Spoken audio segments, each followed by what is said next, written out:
Good morning, Board of Trustees. So this morning we have our monthly finance report. This report represents transactions through the end of November. The finance report is typically a standard report in the consent agenda section of the regular board meeting. The report gives kind of a monthly status report of the balance sheet, which shows our cash and investment balances.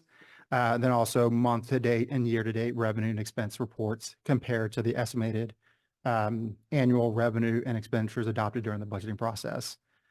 Due to the shortened month, we could not complete our standard accounting close process in time for the December regular board meeting. So that's why we're presenting it here at the workshop. Some of the key takeaways from the report are that we are maintaining a healthy general fund cash balance, which through the end of November, it's about 107 days of cash on hand. The district's attendance percentage is up compared to our annual budget through the end of November, which is about 0.9% higher than where we were at this point last year. So if the district maintains this higher attendance rate throughout the year, it would increase our revenue by roughly $300K. So in this monthly financial report, you'll see that the state revenues are higher. That is based off the current, our current ADA percentage. This is based off an accrual basis. We're accruing our revenue to assume that if school ended November 30th, we would get paid for the attendance through November 30th, which will show a higher revenue through November 30th. But as the school goes, if we trend downward and the ADA percentage goes down, then that revenue will go down as well. And then when we look at the revenue and expense statements, you can see the payroll year to date, it's trending favorably. That is due to a handful of unfilled positions still. We will bring forward in the January regular board meeting a budget amendment that will reflect capturing some of those payroll favorable variances that will benefit our net contribution to the fund balance. With payroll, that includes both salaries and benefits. So you're seeing in the benefits that includes the FICA taxes, TRS taxes, and then also the medical benefit side. We do believe that we have less participating employees in our medical. So they're about half of what you're seeing in the year to date will be captured as a favorability. And I'll have that in January to give you exact numbers on that. And from the non-payroll side, there's no material surprises at this point, and the expectation is that we will be on target at the end of the year. Any questions? I had a question, Thomas. I really like how you're restructuring what we're seeing in these finance reports. It's a lot more pertinent information, I think, than what we used to get. So I appreciate that. I do have some questions as I go through the additional detailed reports. There's some places that have percentages that are just big fluctuations up and down, like on some of the statement of revenue expenditures and changes in fund balance. There's totals at the bottom that show like negative 400% one place and negative 1,300% in other places.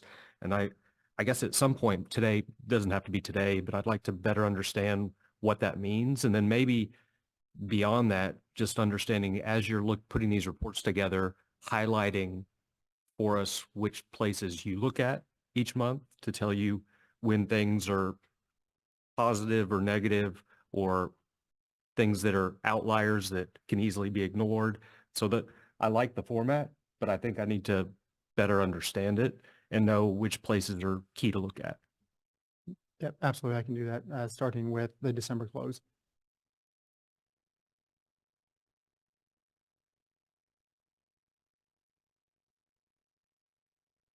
We do need, the administration does recommend approval of the monthly financial report. I move that we approve this report as presented.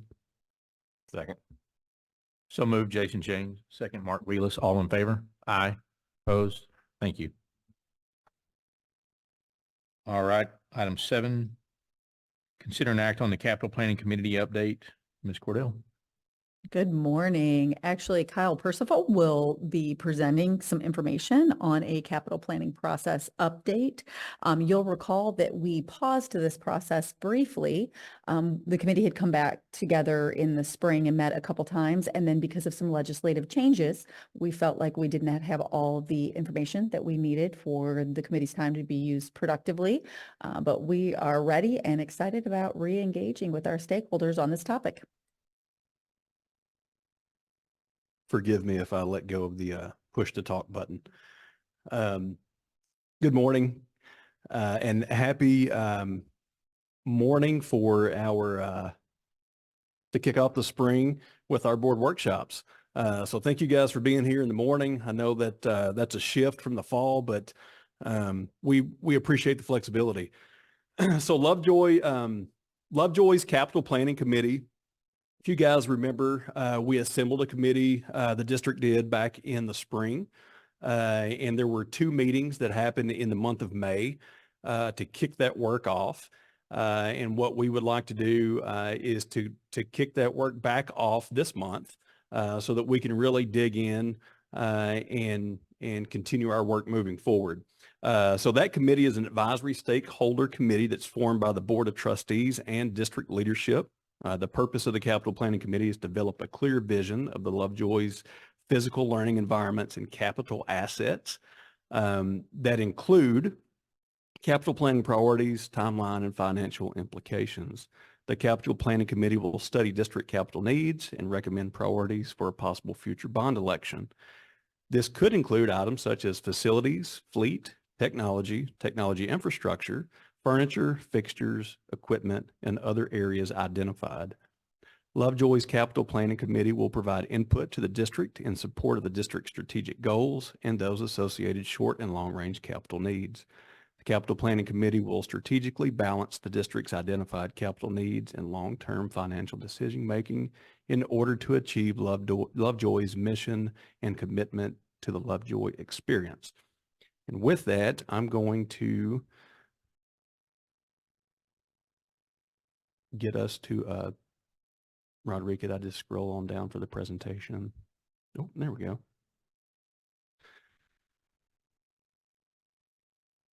So just want to do a quick.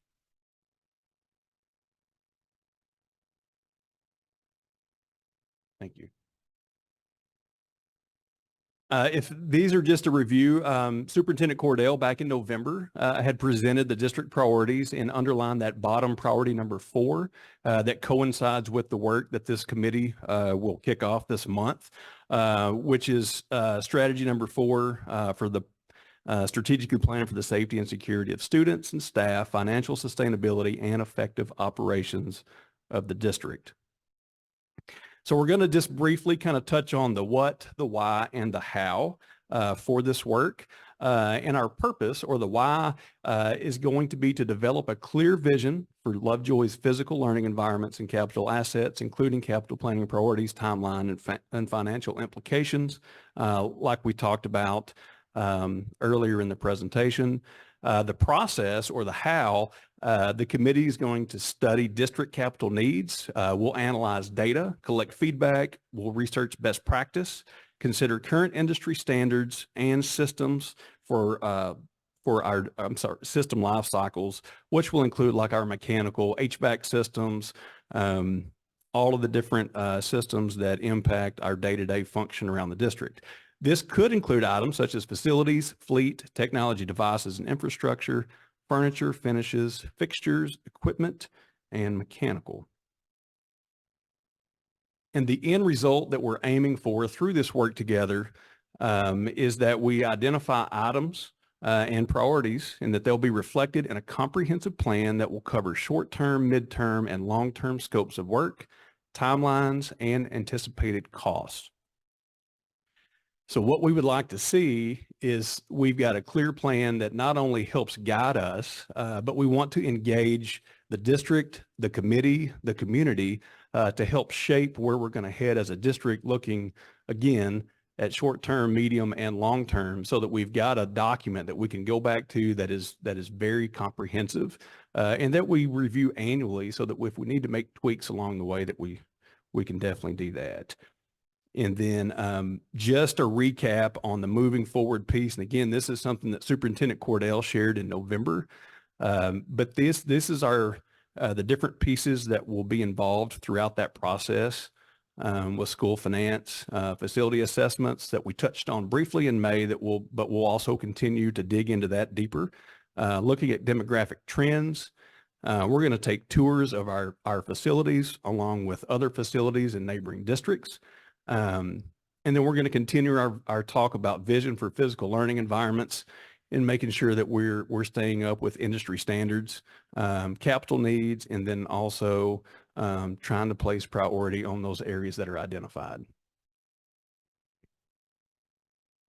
Any questions on this information before I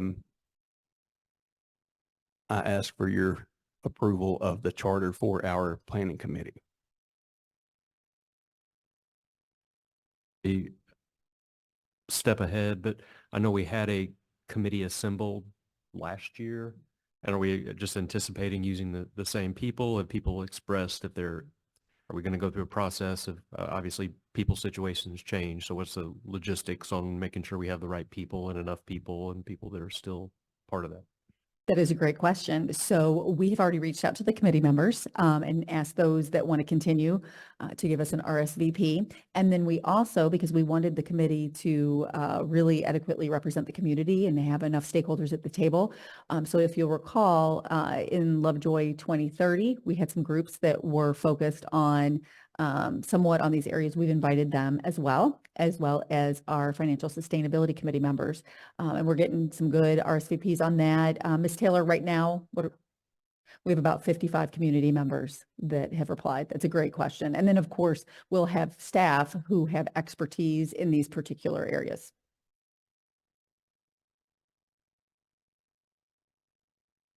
We always want to make sure it's a meaningful committee size so they can really interact with each other. But we think 55, 60, we can absolutely adequately do that. We think having those many voices and perspectives at the table is going to be a good thing for the process.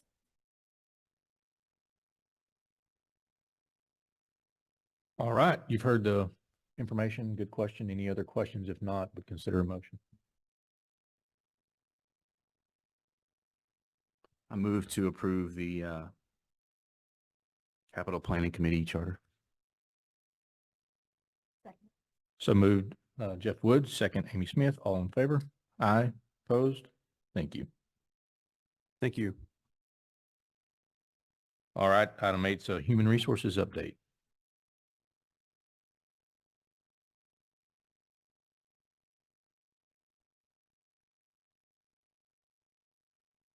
Good morning, everyone. Happy New Year. I'm excited and I'm going to have to figure out how to do this and that. So I'm excited to share with you some of the great things that are going on in the Human Resources Department and some of the happenings that's happening there. If you'll look, this, of course, the beginning of our page, this is from the foundation that last week in December when they were there passing out money to our employees. We were at the bus barn. And just a great group, a lot of fun there, and our employees truly appreciated that little bonus that they weren't expecting.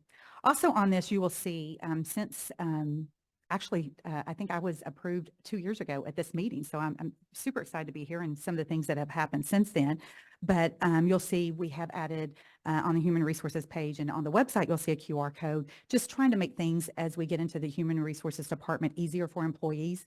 You know, a lot of our millennials don't like to complete an entire application at the very beginning. So if we can get a name, a number, an email address, we can reach out to them and work with them on completing an application. And also starting just an LISD HR support at Lovejoy ISD. We did an email for any employee that wants to share things with us, have questions or out there. So those are just some new things there.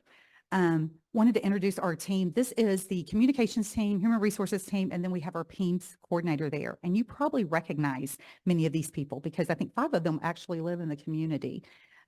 They are, I can tell you, some of the hardest working, positive people, just really here for the organization, want what's best for the district, committed to the district. And I'm very, very fortunate to get to work with each and every one of them.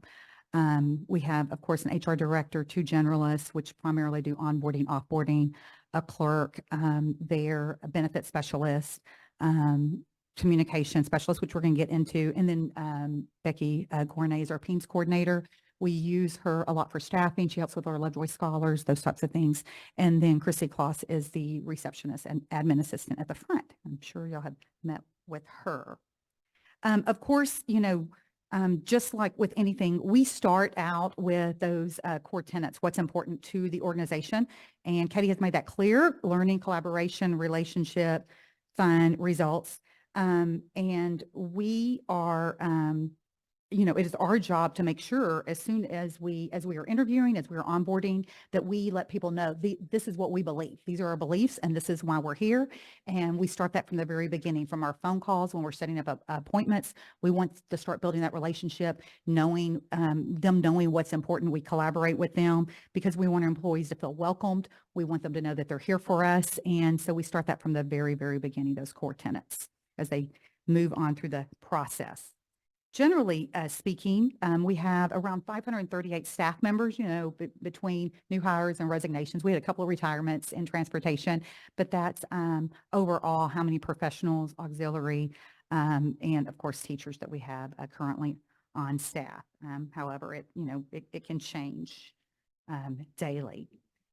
What our Human Resources Department is primarily focused on are these 5 functions: recruit and retain, policy and compliance, performance management, of course, compensation and benefits, and professional development. And of course, with professional development, we work closely with our curriculum and instruction department there. So I'm going to talk about some of these as we go through here.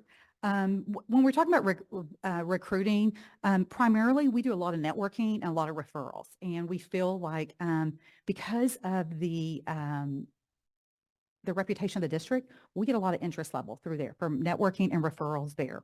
We also do career fairs. We host them every year. Couple every year. We may focus on auxiliary personnel. We may focus on nutrition, bus drivers, any of those. And then, of course, also at professionals, we host career fairs, and we've had quite a bit of success there.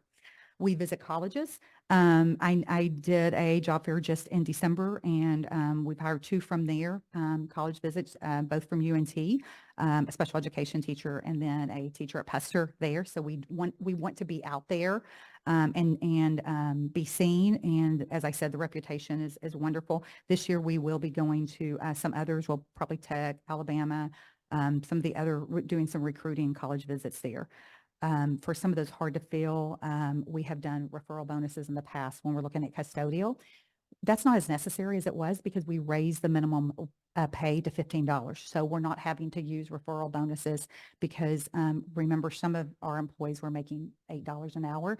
And by just raising some of that has definitely helped. We also recruit through teacher residence there, which we just had our first graduates happen. I'm going to show you some pictures there too. So they just graduated our first group. They're with us a year, if you'll recall, and they get paid $20,000 a year to be residents. And that's just a paid student teaching. Years ago when I did it, I think, Amy, when you probably did, we weren't paid. We worked a semester and weren't paid, but it's a great way also to recruit. As far as retention, we do have a mentor program where we call our teachers and we meet with them at the very beginning, our new hires and second-year teachers, and we follow up with them. How do you need supports and what can we do to help you? We offer employee child care. The foundation grants are also a huge selling point for our teachers. Safety and security, we know that has changed in the past couple of years between, Uvalde and even just some local events that have happened. That's been super important. I think now that there are some requirements for security, but we've already had all that in place, and we know that, and our teachers know that. We did do hard to fill stipends this past year. And for special education, we did a $5,000 one, and we did that to be competitive for those hard to fill positions.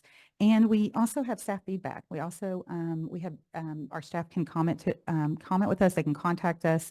We have the superintendent teacher council that they, that we meet monthly, have questions with those too, but just wanting to make sure that they have an opportunity to share with us what they're thinking. What makes us different, of course, the school marshals, the PLDs, which is, you know, unbelievable. Most schools don't have that. Teacher transfer bus. And that came up a lot during our state interviews. That's important. That teacher transfer bus that takes students from one school to where the teacher is currently employed, the 15-hour minimum for hourly employees, the district contribution made an impact. You know, so you could feel a little bit of a raise there. And also the teacher planning days. We also receive a lot of feedback about there. And then our teachers do have a little bit more longer planning times. At the elementary level, 60 minutes instead of what's required by the state is 450 minutes every 10 days or 45 minutes a day. So ours are getting 600 minutes every 10 days. And that also is significant. We know that when our teachers are well planned, they're prepared, they're truly able to go in the classroom and give our students what they need there. These were our T-class grant teacher residents at the beginning of the year. Those were the ones that are currently with us. They're with us through the end. They started in August and will finish in May. So we're hoping to continue that program, and I'm working with Thomas on that. There's only 2 universities in the area that actually participate, A&M Commerce and UT Dallas. And if you'll remember, that came from not only the T-class grant, but out of some of the COVID funds that we had there. We also When have. will they, sorry, real I'm quick. sorry. When will they graduate? They will graduate. These will graduate in May. So we had one group that started last January and just graduated in December. We brought another group on in August that will graduate in May. So we'll bring another group in January that, you know, right now we just bought another group in January that will graduate in December. So it's just kind of a continuous, you know, just a rotation as we continue. So the goal is all the good ones we can hopefully offer. Yeah, we hope them. Okay. And it's, you know, it's basically a live interview for a whole year. They do get paid $20,000. The teacher also gets a stipend. We also, when we talk about this, we also have grants like that we work with Michelle McClendon on for future teachers at the high school, trying to get students to go into the program. So that grant includes, they get to, you know, they get specific things like they get to join an organization, TSTA, they get to go to the convention, teacher convention, those types of things. And Michelle, we work with her on also trying to recruit out of the high school, PALS programming, some of those types of things there. Okay. Anna, would you explain a little more about the $20,000 that Yes. is paid for through? That is paid through the grant. So it is paid through the grant. And so now that grant will expire and we'll continue. And I know Thomas and I are working on budgets so we can do that. But so the teacher works with the resident, what we call them, works with a certified teacher. So you have another person in there. And that is paid through the state. We submit that and they're just a regular employee like we would have. They are eligible for benefits. Most of them are still on their parents' benefits and that type of thing, but they do get paid $20,000. So, and we have divided that up, you know, annualize it like we would for a teacher salary. But yes, from that grant. We also talk about, you look at recognition because our teachers are doing great things. So we've done some wonderful things. We're appreciative that y'all can come out and support when we do Heart of Teacher and Heart of Support, where we go on campus every monthly and recognize teachers on every campus. And here they're doing some wonderful things and those support personnel too. We look at, right now we're looking at some that may retire in their years of service, and we want to recognize them for their service into education. 2 years ago, we started the Teacher of the Year program, which has been super successful. So we're getting ready. That starts again in February. Appreciation Days, we try to make sure that on social media that we reach out to those people, that we contact them, we hand deliver things, just recognizing the work that they're doing. And then, of course, our big end of the year staff celebration that we hope all of you all come to. And we can celebrate staff there. And something that's also new, I think, is very important is staff engagement. Like, how engaged are we with our staff? And as you'll see, once we start talking about the state interviews, that came up over and over because most of our staff said, I don't see a superintendent on my campus. I was in another district for 10 years. I never saw the superintendent on my campus or a cabinet member or a board member, but keeping our staff engaged where we can have a dialogue and communication, that they feel heard, that we also are reaching out to them. All the cabinet members took on about 10 to 12 people where we reach out personally to professional employees every month. How are you doing? What can we do to help you? How can we support you? From the HR department, we do that also. What are we doing to keep you engaged in this community and to keep you here? Because that's our ultimate goal, is to keep you here. There. Once again, we also, we want to talk about those tenets, that we do, having fun, convocation, building those relationships, those types of things as we move throughout the year. Also, we did look at, we visited with specific focus groups and we looked at, what does our staff, why do they stay? And we actually had about 20 different questions, but most of them is why do they stay? Why would you leave? And how can we improve? Those pretty much all of those questions, we were just asking it different ways so we could get some different answers there. But we worked with, we met with an AP group, campus groups. We met with second year new hires. So this is their second year here. We just really wanted to find out, we met with the superintendent, teacher council, just different groups on why do you stay? All of them said district culture. I mean, that was an overarching theme over and over. It's a small community. It's a supportive environment. We have our Lovejoy families, and that's really why we stay. And right up there with it was kids, the students. Our students are well-behaved. They perform well. We feel like, we're here for kids, and that's exactly what we want. We want people here that are here for the right reasons, and that's for students. Some of the other things that came out were teacher planning days. That was a big one, longer planning times, which we had talked about. Support from administrators and curriculum staff. We had teachers in the state interview that actually named people over and over of why they stay. And sometimes it was an administrator, as their principal. 2 new names came up, and it was their MTSS support people at Hart and at Pester. Those names came up twice. They said not only do they pull groups or instructional coaches, they help us in the classroom, they plan with us. So, I mean, over and over names came up on support from administrators and staff. The superintendent's presence, feeling like that she cares about them, that she's engaged with them. That was also very important. And also that their staff can attend Lovejoy ISD. That was really important. That came up multiple times too, that kids could attend. We also said what may tempt a staff member to leave. Of course, increased compensation, and they said closer to retirement is when they really start looking at this. Also, if there was a different professional opportunity, if they had an opportunity to go into sales or business or something that was more money, that also may tempt them. Because we're a small organization, there's not as many as advancements opportunities because we don't have those positions at the top. And so that was something that was mentioned to us, was just advancement opportunities. So if they were offered an assistant principal at another, in another district, that might tempt them to leave. And all of them said, if our kids cannot attend, we may have to leave also. But that was, as I said, very important to them. How can we improve? Some of the things that they said was we need to provide more technology training, which we have more time in the fall for Learning in Lovejoy that we can do that, just specifically on technology. They feel like they have the tools now. Now we need to spend the time because we have computers out and those types of things. We need to spend the time to train them. Additional specialized behavior support, definitely some things that we're looking into because we have some different behaviors. We have students that were out, a year and a half, 2 years during COVID and weren't in social situations. And so we need to provide some supports there. Something that came out that surprised me a little bit was student attendance. And what some of the teachers said was, when we have so many students missed school days, it does result in different demands because we're chasing paperwork. And some of them mentioned like right before December, we're trying to get exams in, we're trying to get all the, we're trying to get work in, grades are due, all this stuff. And sometimes we spend a lot of time chasing, the work.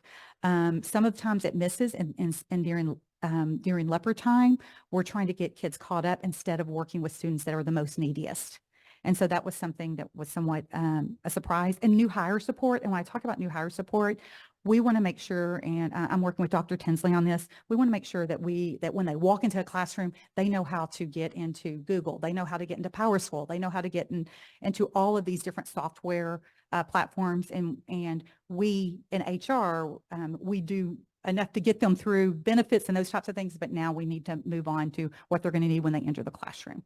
So that was something else that was mentioned. Another important piece of HR that we do is policy and compliance. Anytime there's a board policy update, if there is anything, Department of Labor update, posters, any of those types of things, of course, we have to, we support that and make sure that we have a policy about it. It's in the staff handbook. That staff handbook is reviewed every year, and I keep notes throughout the year. And I know Katie just handed me something, and I put it in there for next year that it's updated every year. Their staff handbook certifications. It's important to us to make sure that we have teachers in the classroom that are certified to teach that subject area. There, we work through SBEC, State Board of Education, to make sure, and certifications to make sure that we have the appropriate certifications with the classes that are being taught. Background checks. I mean, we use, of course, anything DPS report. We do fingerprinting. All of those types of things come through our department. We vet those carefully. And if they do not meet the expectations of Lovejoy ISD, then we do not hire them. That's the first step, is the background check, background review. And of course, workplace safety. And we work with any type of workers' compensation, any type of teachers that are hurt, anything like that. We make sure that we are working with that. Also with background reviews, we do all reporting to TEA and into the portal and those types of things. That's also something when we look at part of backgrounds. We did streamline the onboarding process about how that works, you know, and that hiring manager recommendation to hire submission. We always go to, we have such a tight cabinet. We always discuss, is that position needed? We're very intentional and not just adding positions. Why is it important? Why is it needed? And do a position review. And that's truly important. And then before a posting comes up or anything like that, and then the application certification, making sure that they meet the requirements there. And as we go through that process. So it's definitely a multi-step process. We feel like, though, that we have the process and the system aligned now. And so we can hire people fairly quickly and get them through once those decisions are made. So. And, you know, when we talk about the onboarding, that's why it's so important for us with the retention is so important, because we don't want to keep doing that and onboarding because we want our people to stay. Something else we talk about is performance management and looking at a continuous improvement process. And we did this past year adopt the Texas Teacher, the T-Test, Texas Teacher Evaluation Support System, and the Texas Principal Evaluation Support System, TPES, because this does allow goal setting. It looks at student learning objectives. It's very specific because our students have to improve. It's results centered. And then as we go through that in a summative, and you do goal setting at the end of the year for the next year. So as scores come in, it may be STAR scores, it may be MAP testing, into those types of things. It is a continuous process that our teachers have identified. It was positively received, and we feel really good about it because our principals have to have pre-conferences and post-conferences with teachers. They have to look at learning objectives. So our teachers feel a lot of support there. Also, quickly, just if you were to ask, you know, what our compensation and benefits look like, this is our teacher, nurse, and librarian hiring schedule there. We do offer $15,000 for life and accidental death, this memberment insurance, telehealth coverage for the entire family, which is a huge selling point. I think everyone probably used that over the break, local days, local leave days, and then state eligible days. And then, of course, TRS eligible employees can transfer their students here. There. I shared with you previously, I think at the last board meeting, about compensation and benefits. So we're about 59% there that participate in that program. About 300 employees participate in that. When we talk about professional development, we do human resources training because we bring our employees in when they're hired, and we spend some time going through the website, going through different types of things that they may need. We also do investigation training with our staff. We do documentation training. We do some compliance training, AED training, all of those types of things. We make sure that's scheduled with our staff. We make sure also that our nurses, working with Stephanie Kranz, have the appropriate training that they need, CPR training at the coaches level, different types of things like that we work with. So we may not do it specifically, but it's our job to make sure that we're compliant in that. The new hire onboarding training we do, support personnel, staff training, making sure that our support people, I know working with Allison Claunch, that they have what they need. Our bus drivers, we spend a lot of time on planning days working with bus drivers, and that has been positively received too. from what Mr. Parker has told me. And of course, guest educator trainings where we're doing special education supports, AED supports, all of those types of things. So that's part of that professional development.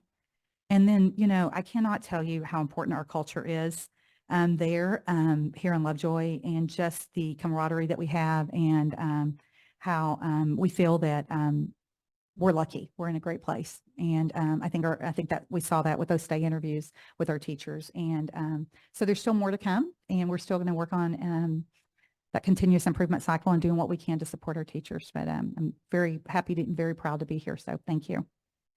Just in closing, just wanted to share with you. So this is kind of what overall the Human Resources Department does. Just District of Innovation, handbook, contracts, staff calendars, waivers. Those are some of the types of things that our department's responsible for. And that's basically the 6 people that do just the HR department there. So, and how committed they are. Any questions for me? On the, it's a lot. Yeah, it's a long list. What are the tools that you need as a department more than anything else at this point to get to fulfill this huge list? That's a great question. I feel more than, I feel like when I first came into the department, it was very important that we had processes and systems. And I don't think we're at that maximum level of processes and systems yet. I think that's something we're still refining. We're trying to find those supports, and with that training piece and telling people the why and the importance of that. But that's where I feel like we are in our department. Are we working towards, and are we cohesive, and is it a great thing? I'm telling you, this is probably, in 33 years in education, the best team I have ever worked with, because they're so committed to the organization and willing to do it. And you'll see they're up here night and day, and they take care of each other, which is something that is not found everywhere. They don't walk out at 5 o'clock. In fact, most of the time I have to throw them out. It's time to leave, But I really feel that those are the supports we have. And with limited personnel, we are truly trying to streamline so that we're not duplicating the work and keeping it, the focus. We have to stay in there. That's a great question. Thank you. On that same thread, when we're talking about all the things we're doing and measuring retention and the reasons people stay. I love the idea of this. You always hear about exit interviews, Yes. but hearing about stay interviews, why are you here? That's important also. Do we have the resources we need to track that data meaningfully over time? Because like you said, there's so many different reasons why people stay or leave. Just a number of retention by itself doesn't tell you a whole lot, right? So you need to know, did they leave because they were at the end of their career and they were just looking for that higher salary for TRS purposes? Or did they leave because it was a relocation for a spouse or significant? I mean, there's so many things that, do we need better resources to track that effectively? We actually do an exit survey now that's somewhat different, that asks those questions. We didn't when I first came, but we have changed that since then. The other thing that we did is we didn't have a stop and start date of when you start looking at retention data.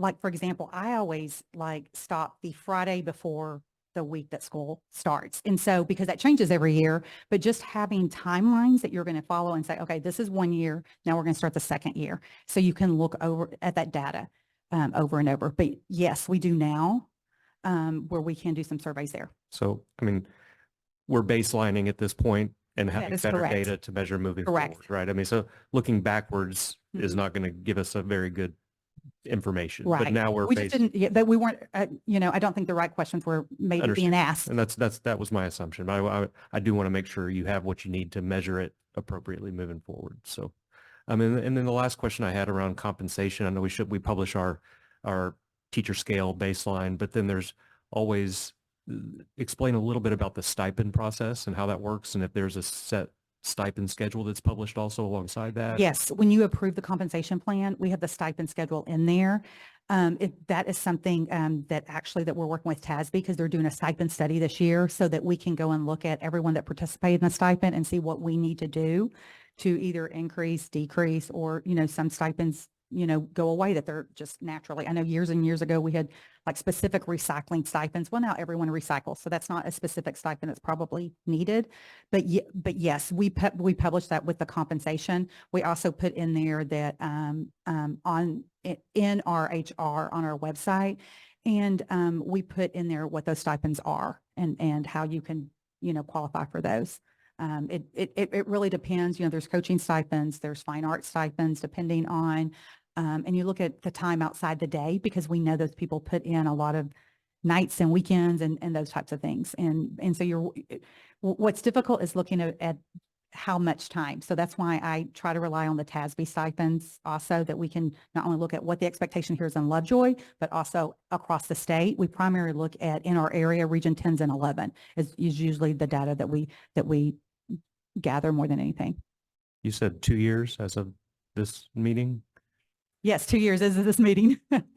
We are so happy you're here and appreciate Well, thank everything you. you've done. Thank you. Thank Yeah, you. this was the meeting 2 years ago. So I'll just echo that. I mean, I've had just the opportunity to watch your team work now. And I'm thankful for this presentation, for the community to be able to see even just a little bit more about what you do and the holistic approach that you take. And that, how hard you push to make sure that we have all of the roles filled, and that there's a process, and that you're out there gathering those guest educators, and even importantly is for special education. And so that if teachers need to be able to use their days, they know that there's a qualified person that's going to be in there taking care of their classroom. And, I think particularly in this environment where we're having difficulty across the state recruiting, and that Lovejoy really hasn't had that, of course, is because of our reputation and our culture. But I also think it's because of this HR department that has been so intentional about driving to this point. So I appreciate all that you do. I'm glad for others to see it, because our most important, asset as a district is our staff. Is our staff, and I yeah. really, it's been meaningful for me to watch how much you care about the staff and wanting to make it a good place for them. thank you. I appreciate that. But it's a pleasure. I mean, like I'm so fortunate to work with people we do, and the support that y'all give us, and the community itself. It's just nice to go out there knowing that people know you and that you know them, and the importance of their students. So it's been great. Any other questions or comments? And then I could echo all those as well, just to share the sentiment. Appreciate the confidence and the heart. So.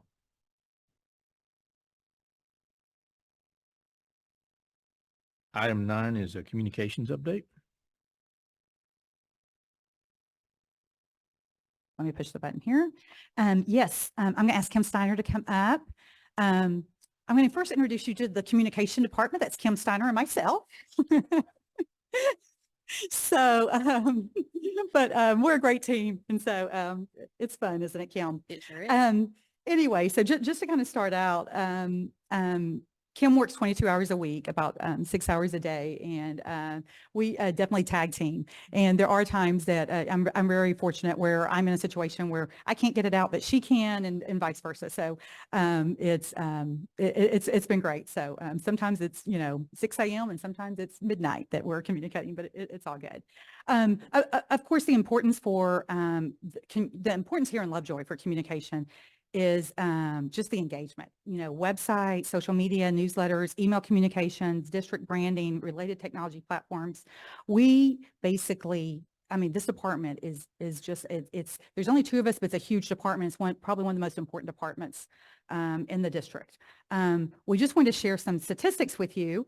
How many emails to parents or guardians? You can see we have over 300,000. We social media post over 800, social media engagements, about 68,000. Connect with Katie reads, 81,000 there. Website users, the website event count, and of course, Living Lovejoys. And I do want to give kudos to Rodrika because she does help us with that. She does the filming there. But we feel like communication has definitely grown, and we've got some processes and systems in place there too, and which has helped. For a lot of people think it's just getting information out. It's so much more than that. I mean, we have already started working because we think we're going to have bad weather next week. So we've already got all that stuff ready for next week. So if we have to push it, we can get it out quickly. So our parents, our families know. We also do things like right now, we are about to send out Who We Are, which is kind of a district magazine. So we're super excited about that. We were somewhat waiting on the TAPER report and some test scores. And so those have come in finally. So we're going to get that out there. We also, we do the summer activities catalog. We do budget, any type of things that Thomas may need to present, budget breakdowns, flyers, those types of things. Kim also helps me with recruiting, top 10 videos, all of that and stuff is part of communication.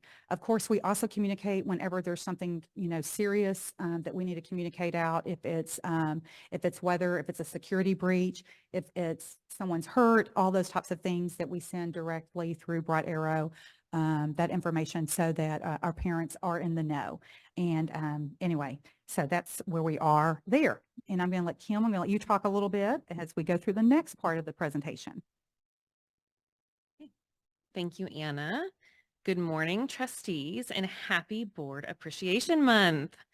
We are really excited to be celebrating your dedication and service to our district throughout this month. So thank you very much for all of that you do for us and for our district and for our children. Our Lovejoy website, social media, newsletters, and emails are an incredible opportunity to connect with our community, to build relationships, and to provide resources to all of our community members and stakeholders.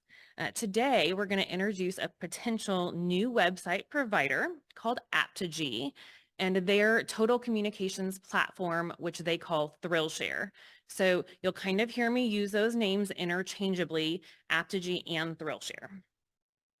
Aptogy and ThrillShare are designed to enhance communication resources for our district while also increasing collaboration, productivity, safety, and compliance. Go to the next one. And I'm just going to share how it can do all of that with you. So Aptogy custom designs websites specifically for K through 12 schools. Their websites are responsive on all platforms. So whether you're looking at a computer, an iPad, or a phone, it's going to adjust and be responsive and look nice and be easy to navigate and easy to find your resources. Additionally, they are well known for having a custom integrated mobile app, meaning that our parents would be able to have on their phone an app where they could access the district, menus and campus times and really important things, which automatically updates when we update the website. So we're not having to do two updates. It integrates together, so it's always going to be up-to-date information. Additionally, they have a live feed feature, which provides a distraction-free source for district to share social media. It's a great opportunity for parents to go out to their app or look on the website and see what the district is sharing on social media without the distractions of Instagram videos and Facebook advertisements. And so it's a really streamlined, straight to the source way to get your district information that we're sharing on social media.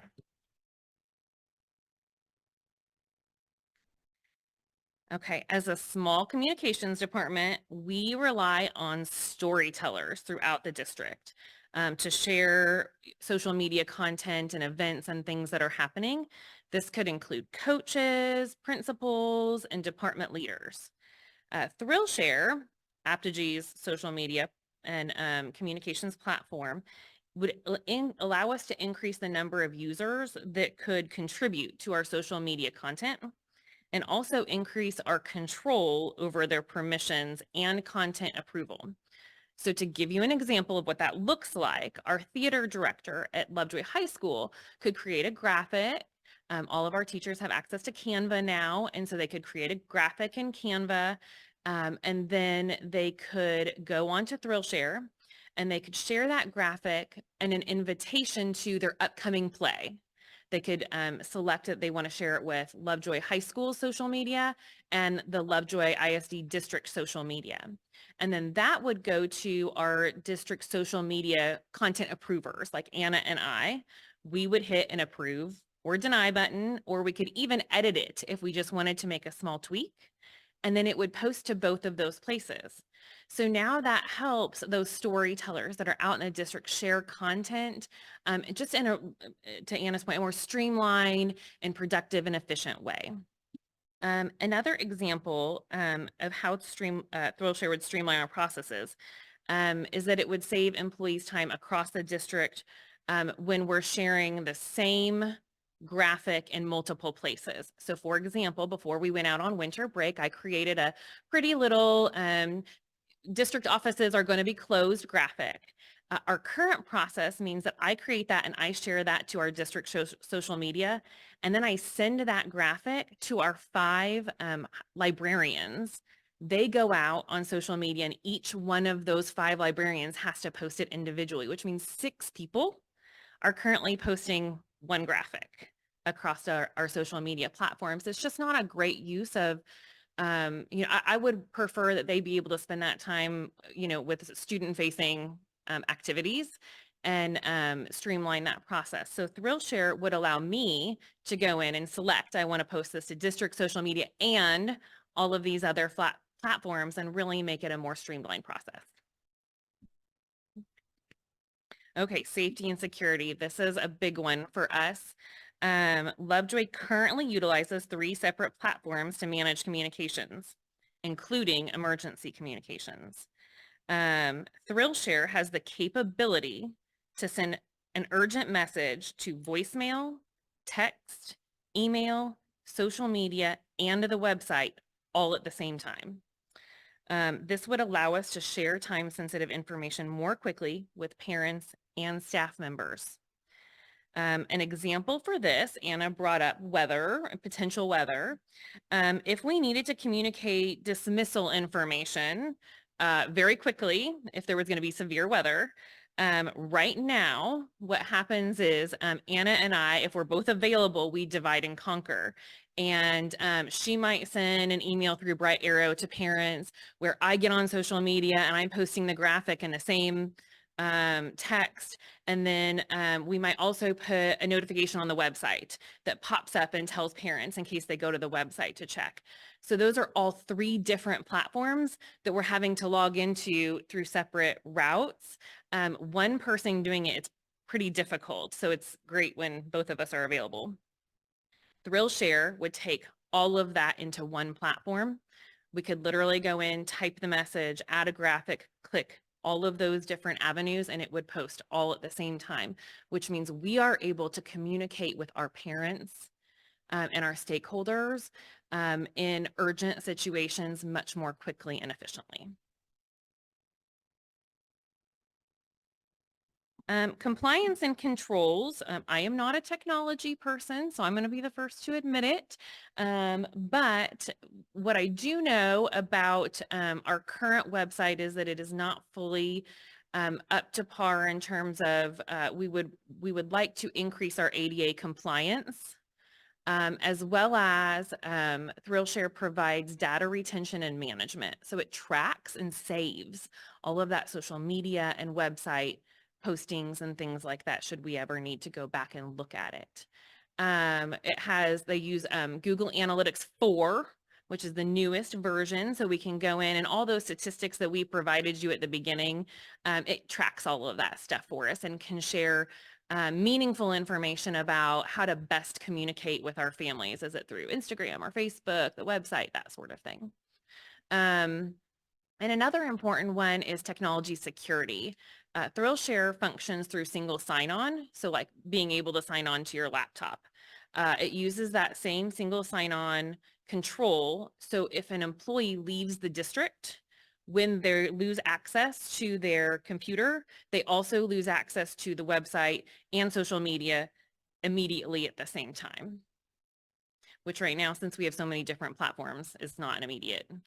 Right now we go through just a checklist to make sure that Exactly. we have removed everyone Exactly. from as they leave the district. So, and I also want to emphasize the ADA accommodations. We were really trying to get in compliant with, get into some compliance there. And I'll say ThrillShare builds that into their website. So Mhm. the neat thing is, and part of the reason our website right now, it doesn't force you into ADA compliance. Whereas this one, if you go to put a picture in, it's going to make you add in the text that would help it be ADA compliant. So it's really going to help whether it's me or anybody else adding content to stay within that compliance because it's built to drive that. Okay, and then lastly, we wanted to share our proposed migration timeline. So our current thought process would be to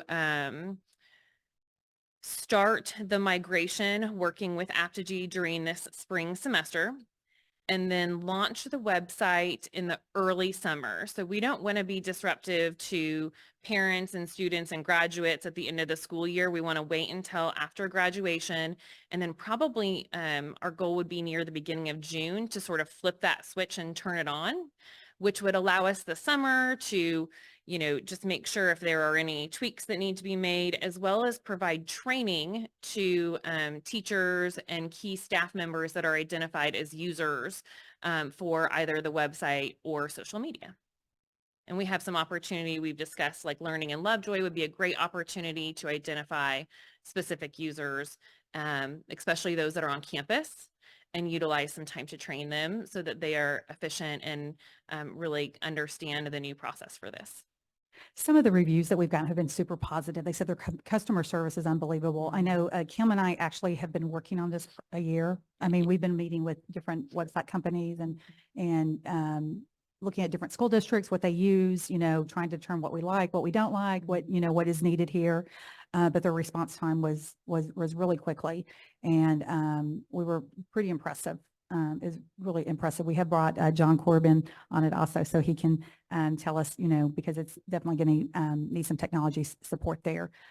One thing that we were proposing this is because if they can build the website this spring, then we turn it on in June. That gives us opportunity to troubleshoot and play with it and figure out before everyone comes back, exactly what that training looks like. They also give us pretty much unlimited training. And so we would also go through groups, who needs what, who needs permissions, those types of things. It would streamline all of our social media accounts. And that's something that's really important to us. So we could, because right now what's happening is we're competing against each other.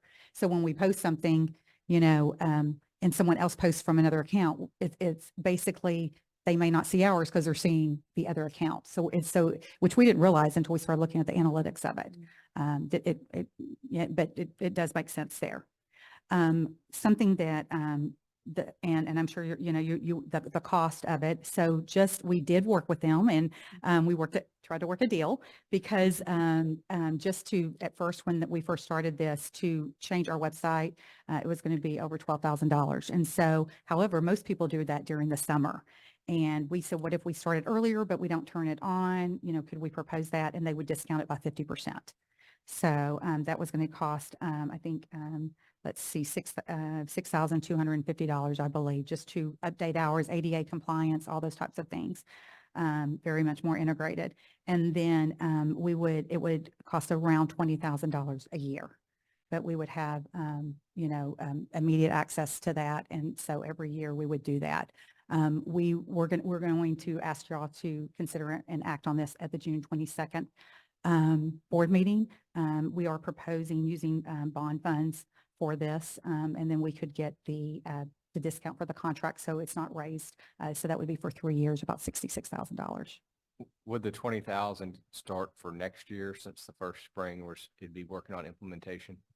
Correct. Yeah. So basically, we would, if you approve, once you consider and if you approve this, so we would do the first $6,000, of course, at the end of the month, and then the 20,000 would not start until July. And there are other school districts currently using this in Texas? Yes. Allen was using it. I know we. Oh, there's so many. There's so many. Allen, Melissa ISD, Royce City. There's a whole, they Royce City. provided us a whole Yeah, list of them. we went through tons of them. Yeah, and we actually reached out to school districts that are currently utilizing this and had conversations with them about, if they were happy with the migration and then also the product afterwards. And And the support. overwhelmingly, and customer service and overwhelmingly received positive feedback.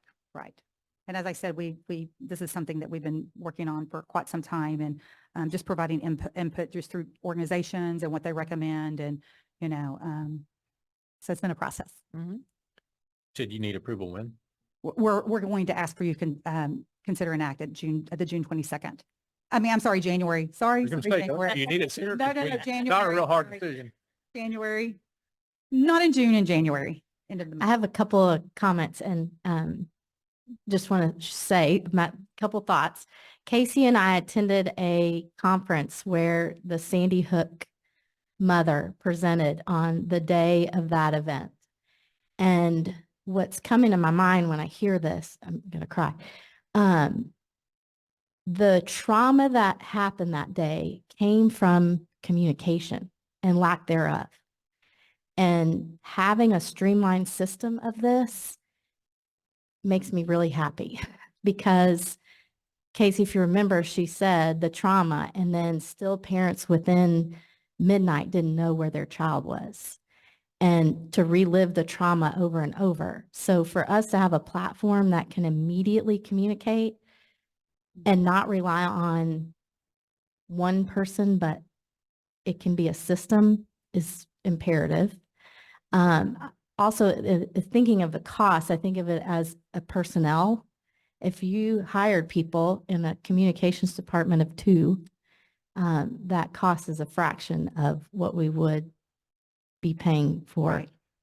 employees. So Yeah. Thank I you. love it.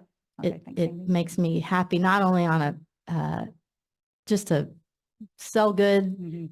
communicate, but also on a safety and security. This means a lot. Absolutely. Over the course of the last year, you said you've been going through this vetting process. Maybe when you present next month, you could talk just a little bit maybe about the other competitors to this product that were considered and vetted, and if there's any different cost differences to at least think about. And then also, I don't currently we're using the Bright Arrow. Is that something that would go away as part of this implementation? Not for next year. Possibly in the future, but Okay, probably so not for next year. there could be potential cost savings Correct. if there's duplicated Right. technologies that could be discontinued as part of the Right. decision-making process. And as we talked with Thomas, if we're using bond funds, then, we're not taking that out of the budget for the next 3 years. So. Anytime, I'm generally in favor of anytime we can use bond funds to then create cost savings on the other side of the ledger, that's advantageous. So. And Mr. James, I may be able to, without specific details, touch on some of the vetting. Just as an overview, the competitors that we looked at, none of them had the capability of ThrillShare's total communications platform. So many of them had parts and pieces of those features, but none of them could do all of the things we wanted and sort of needed it to be able to do as a smaller communications department. And at the same time, the competitors, the newer providers that we were looking at, the costs were equivalent or even more expensive.